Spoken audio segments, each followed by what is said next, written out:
didn't know it made a noise. Stop that. Turn that on. Now, be with you very soon.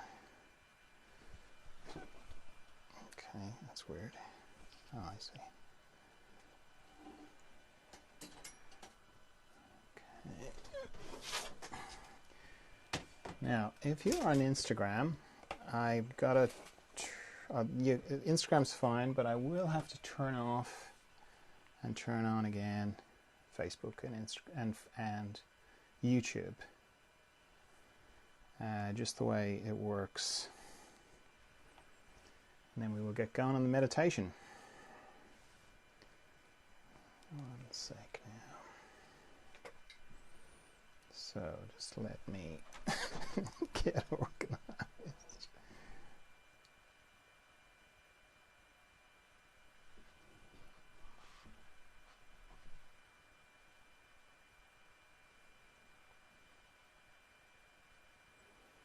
Meditation's coming really soon. Oh, I'm off center.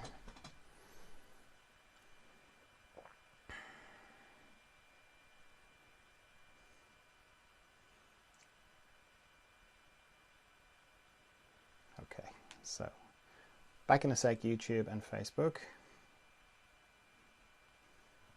So that should be all good.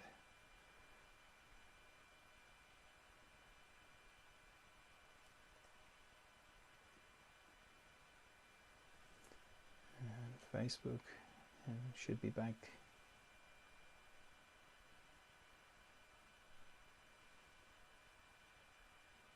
Any minute now.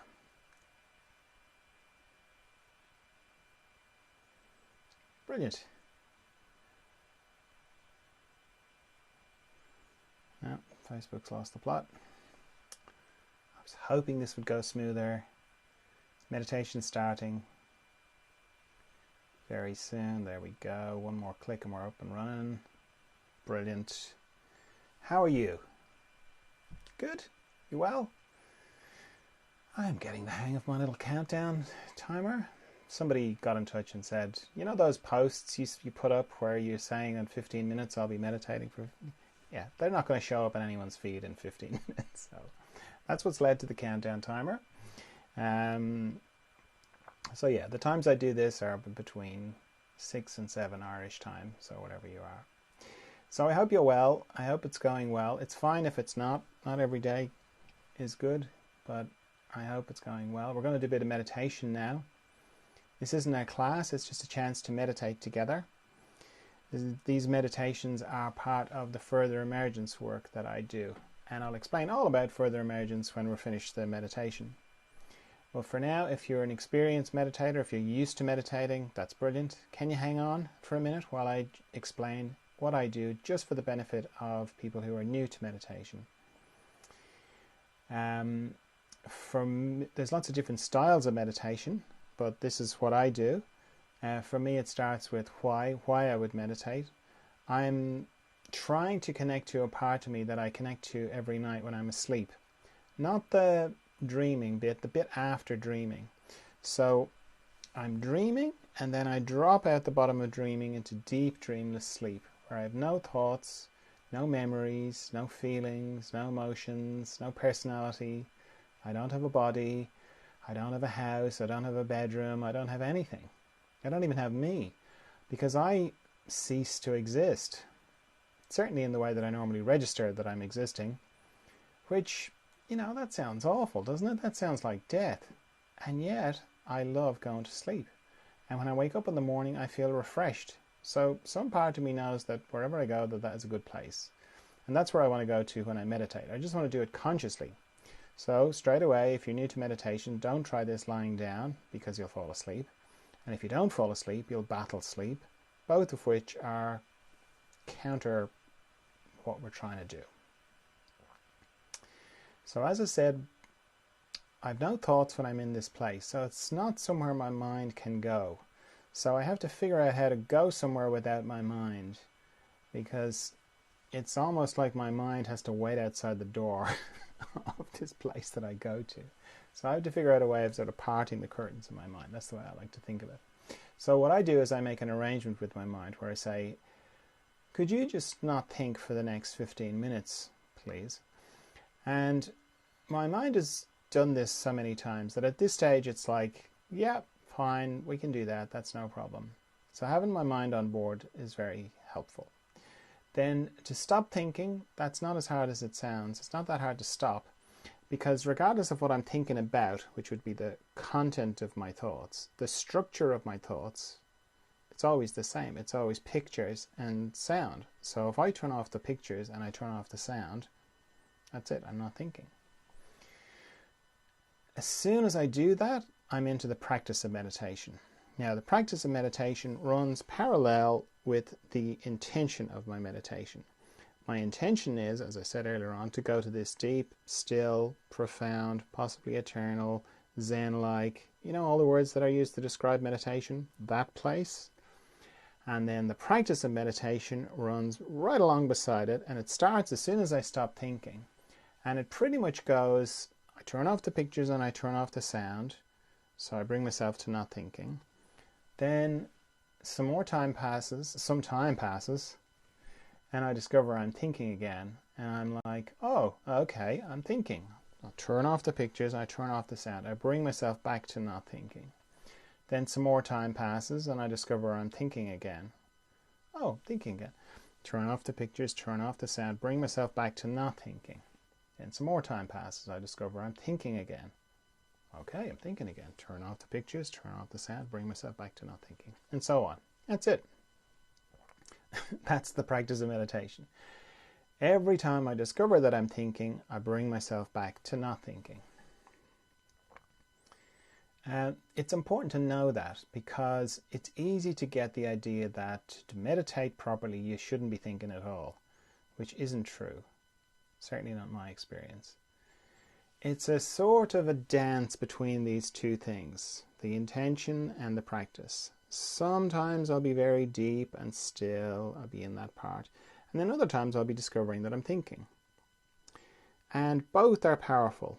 It's kind of obviously powerful when you're deep and still and you feel your nervous system settling, and it's beautiful.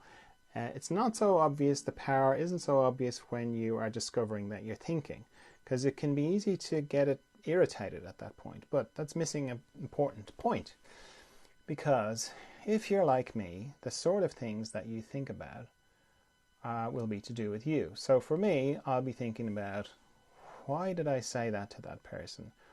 What am I going to do about that thing? Where did I put that other thing? And so on and so forth. All to do with me.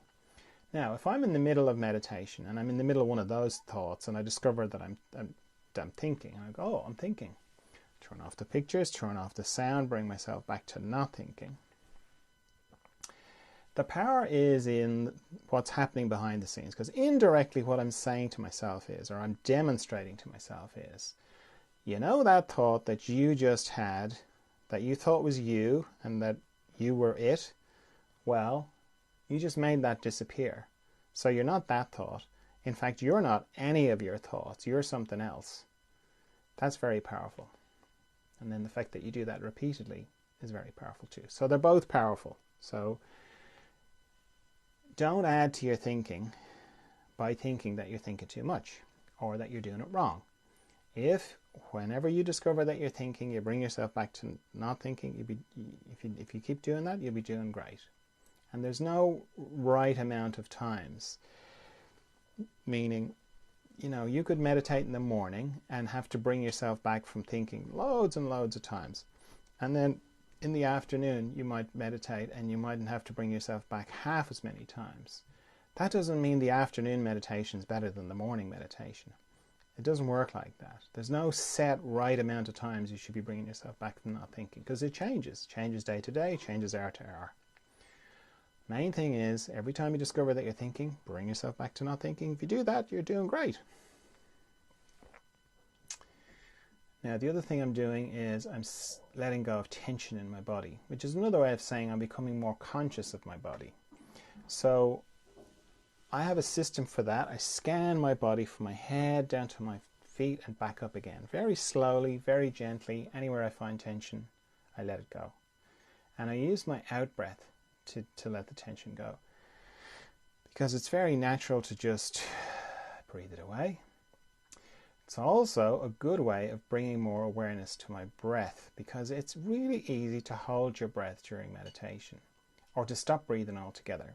So using the out breath to let the tension go is a good way of being more aware of my breathing. The other thing I do as I'm scanning my body is I pay particular attention to any structures in my body that go across or transverse, because most of my body is longitudinal. It runs from my head down to my feet and back up again. Anywhere that goes across operates a little bit like a log going across a stream. You know, it picks up all the twigs and the branches and the leaves and anything that's coming down the stream, except in my body, it's tension. So I'm paying a particular notice, I'm taking particular notice of my eyes. There can be a lot of tension in there.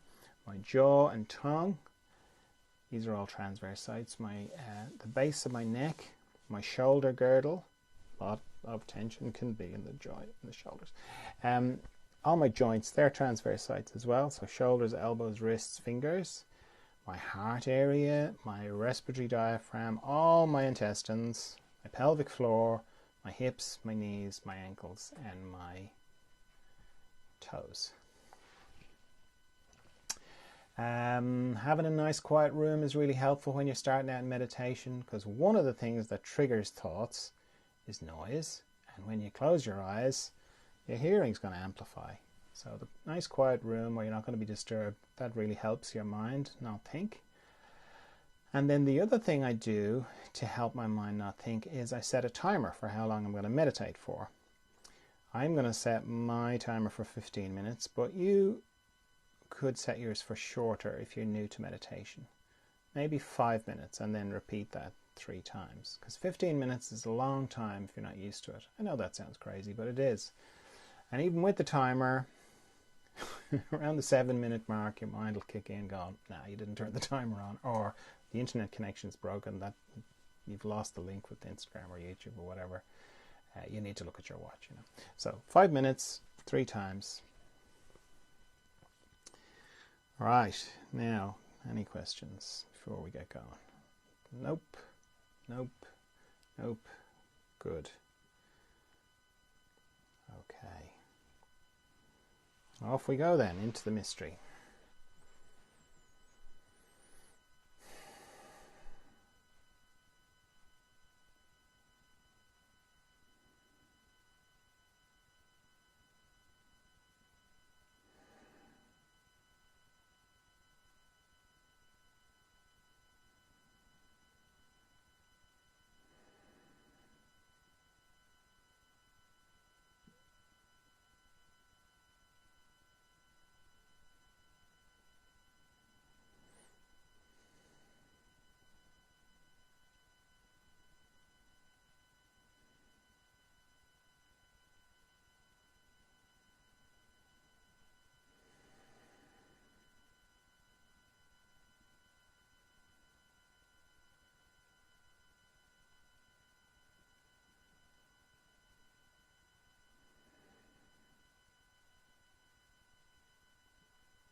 feel like you've gone very deeply inside and you feel like you need to come back from there, then take your time to do that before you open your eyes.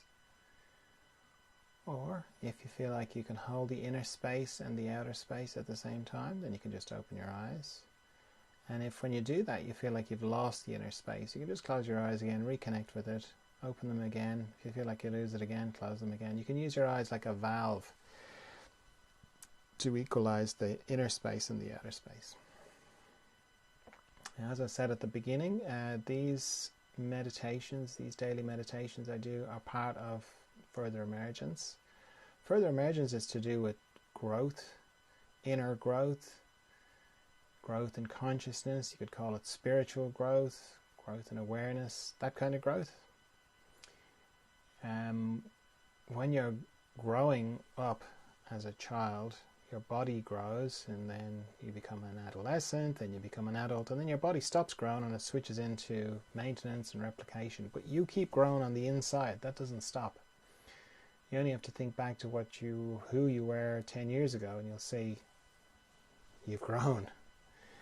And just like when your body was growing when you were a child, you might have gone through a period of where growth speeded up, accelerated growth. They're called growth spurts.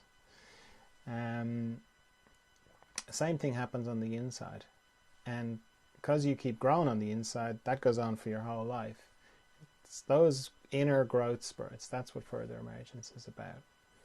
Because when you're a kid and you go through a growth spurt and you have growing pains and it's uncomfortable, it's not like you're brought to the hospital or even brought to the doctor. Your parents would have just said, "Oh, it's terrible, but that's just growing pains. It'll pass." It's a bit harder with inner growth spurts because it's harder to know, oh, this is just natural, it will pass, it's just an accelerated process of growth. You can feel like there's something wrong, or you're not, it can be quite disorienting and quite confusing. So that's what Further Emergence is about. It's about helping with that process. So these meditations help because the more familiar you are with your inner space, the easier it is to navigate those inner growth spurts.